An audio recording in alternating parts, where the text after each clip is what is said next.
Hotel ಶೈಲಿಯ ನೀರು chutney. Dosa, idli, rice ಬಾತ್ಗಳಿಗೆ ಹೊಂದುವ ಸೂಪರ್ ಚಟ್ನಿ ಮಾಡುವ ವಿಧಾನ.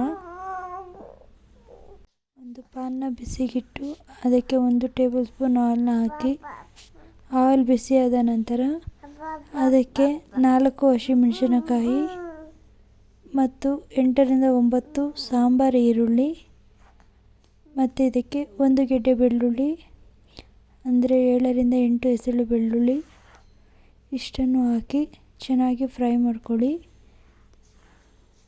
ಇಲ್ಲಿ ನಾನು 4ರಿಂದ 5 ನಿಮಿಷ ಚೆನ್ನಾಗಿ ಫ್ರೈ ಮಾಡ್ಕೊಳ್ತಿದ್ದೀನಿ, ಈರುಳ್ಳಿಯಲ್ಲಿ ಹಸಿ ವಾಸನೆ ಹೋಗೋವರೆಗೂ. ಇದು ಫ್ರೈ ಆದ ನಂತರ ಇದಕ್ಕೆ ಮೊದಲಿಗೆ ಸ್ಟವ್ನ ಆಫ್ ಮಾಡಿ, ಇದಕ್ಕೆ ತೆಂಗಿನಕಾಯಿ ತುರಿ ಮತ್ತು ಹುರಿಗಡಲೆ.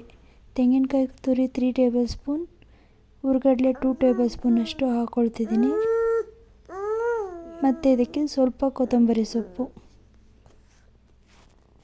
ಇಷ್ಟನ್ನು ಒಂದು ಮಿಕ್ಸಿ ಜಾರಿಗೆ ಹಾಕಿ ಗ್ರೈಂಡ್ ಮಾಡ್ಕೊಳ್ಳಿ. ಇದು ನೀರು ಚಟ್ನಿ ಆಗಿರೋದ್ರಿಂದ ನಿಮಗೆ ಬೇಕಾದಷ್ಟು ನೀರನ್ನ ಆ್ಯಡ್ ಮಾಡ್ಕೊಳ್ಳಿ.